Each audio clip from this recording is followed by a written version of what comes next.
Hello, and welcome to another edition of the Solid Rock, Minnesota podcast. It's a place to swing by for a brief moment for some stories and news and things to ponder. It's a place to take a small pause from your busy life. So grab yourself a cup of coffee or a mug of tea or a pop, as we like to call it here in the North Country, and kick back for a moment. Take a breather.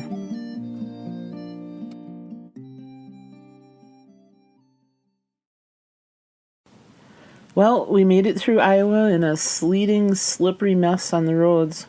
Thinking we were finally on clear, dry roads in Kansas, we were able to pick up the speeds to 55 and 60, only to be knocked around by 20 to 30 mile an hour winds blowing us sideways on the road. All the way through Kansas, Oklahoma, and Texas, we were blown around like a red and white bobber on a Minnesota lake fishing. For the driver, it was exhausting gripping that wheel and fighting the winds. And for this passenger, it was holding my breath at times and closing my eyes. It was really scary. Many people oftentimes describe Kansas as a boring state to go through, and I partially have to agree. It did seem like we were in Kansas forever. It's a lot of windmills sprawled out all over the prairie and many grain elevators in each small town we passed through. But driving endless miles through the state, I began to see so much more. There were so many vacated small houses or shacks dotted all over the countryside. Most looked like they were built in the 30s or the 40s and 50s. And at some point, whoever lived there just walked away and left their homestead as it was back then. As I watched the empty homesteads pass by us one after another, I began to wonder what the story was behind each place that we passed. I began to imagine a young family coming out west to start a ranch or farming, only to be defeated by the blowing winds eroding their soil, or illness happening, or some other tragedy in life.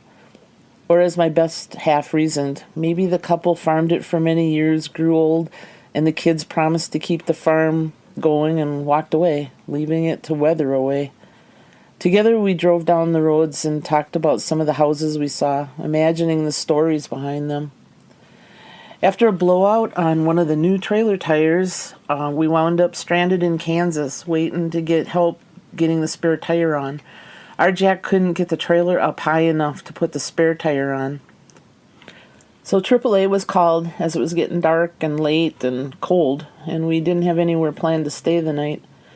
We had planned on getting a bit farther south before stopping, but once we got the tire on and started down the road, it was late and dark, so we spent the first night at a rest area. Having no electricity hookup, we had no heat. The temperature had gotten down to 19 overnight. Luckily, I had packed the winter sleeping bags that were good down to 0 degrees. We both jumped into our sleeping bags, covered our heads up with just the tips of our noses open for air. Zoe, our yellow lab, she managed to make a den, kind of, with the blankets that draped over the edge of the bed. Max, though, our labradoodle, he didn't have quite the fortune of the heat Zoe discovered. By morning, when I woke up, I started to snuggle up to my best half because I was cold, and I realized it was Max, the labradoodle.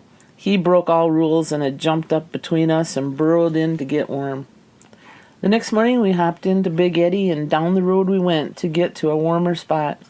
By afternoon, we hit temps in the 50s, a 75-degree difference than when we had left home. It actually was beginning to feel hot.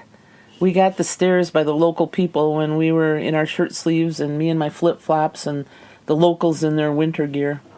Many asked if we were from Minnesota after talking with us. Not sure if it was the Minnesota accent or the fact we weren't all decked out in winter attire that gave us away. Our last night before getting to El Paso, we stayed in Roswell, New Mexico.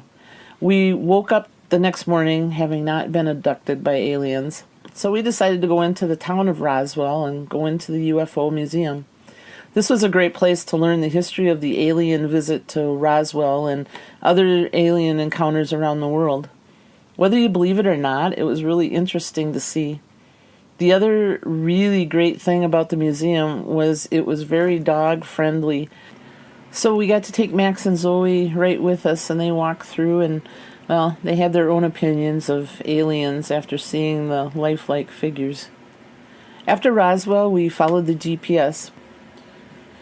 As we were leaving Roswell, we were going to stop for gas, but thought we would stop on the outskirts of Roswell before heading for the mountain pass and down into El Paso.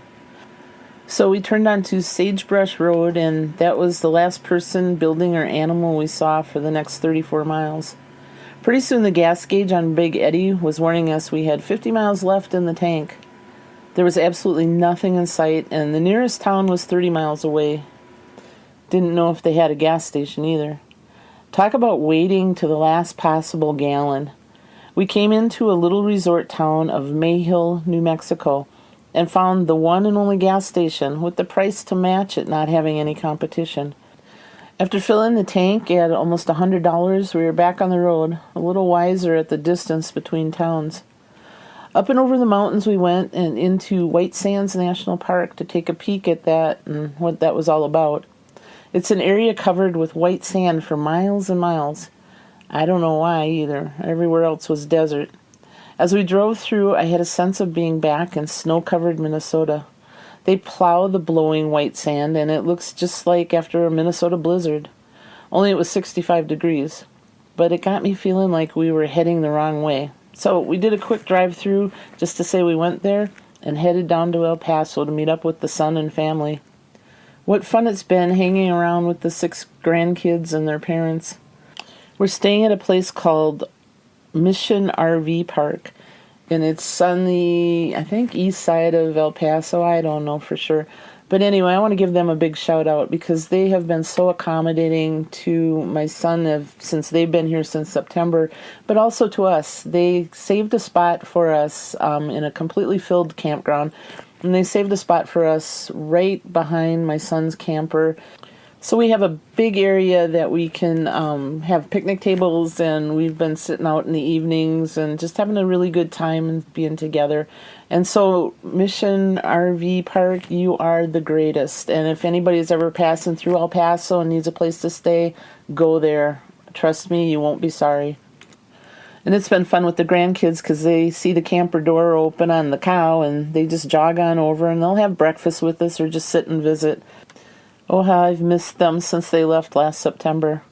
But the next week or so, I'll be living my best days ever. Here in the warm sunshine and the beautiful blue skies of El Paso with some of my family. Until we're back on the road again, take care. You've been listening to the podcast, The Solid Rock, Minnesota. We're honored and happy you've taken the time from your busy day to give us a listen. If you've enjoyed spending just a few minutes with us, please tell your family and friends to stop by and check us out. Feel free to leave a comment here and subscribe to the Solid Rock, Minnesota podcast. You can also stop by and pick up a free bumper sticker. Just visit our website at www.solidrockminnesota.com. Until next time, may you be surrounded with life, laughter, family, and friends, people who truly know you.